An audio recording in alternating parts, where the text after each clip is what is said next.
可可蛋糕卷我只锁定这个配方，组织细腻，气孔全开，新手闭眼也能一次成功，就像弹棉花一样。其实做出这种蛋糕卷也是有技巧的。5个62克以上的鸡蛋放入无水无油的盘里，蛋清蛋黄分离，蛋清先冷藏20分钟。15克的可可粉过一下筛，倒入加热到70至80度的玉米油，充分乳化，这样不易消泡可结块。加入低筋面粉，搅拌至无干粉状态，再加入常温的牛奶，搅拌均匀，加入5个蛋黄，搅拌至顺滑无颗粒。蛋清一次性加入细砂糖和柠檬汁。天气比较热的时候，冻成有冰渣的状态，或者隔着冰水来打发。线棒开1档打发，一只手转动着打蛋盆，打蛋头保证每个位置都能打发到位。最终蛋白霜是细腻有光泽，湿性偏中性的发泡状态，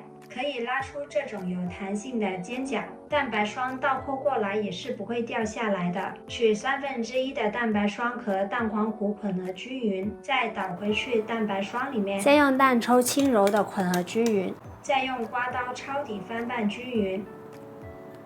从高处把面糊倒入模具，刮板抹平表面，轻震2下，轻轻拍打模具底部，震出气泡。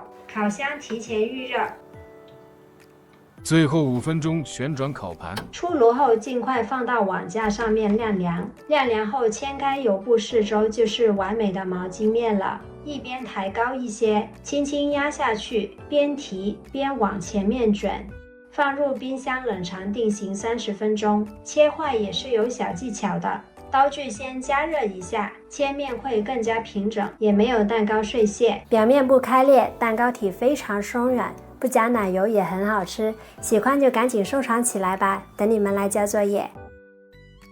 姐妹们，如果你做的纸杯蛋糕总是开裂塌陷或者是蘑菇底，今天教你做一款大人小孩都很喜欢的水光肌纸杯蛋糕。玉米油和牛奶混合，搅拌至乳化，过筛加入低筋面粉，搅拌至无干粉。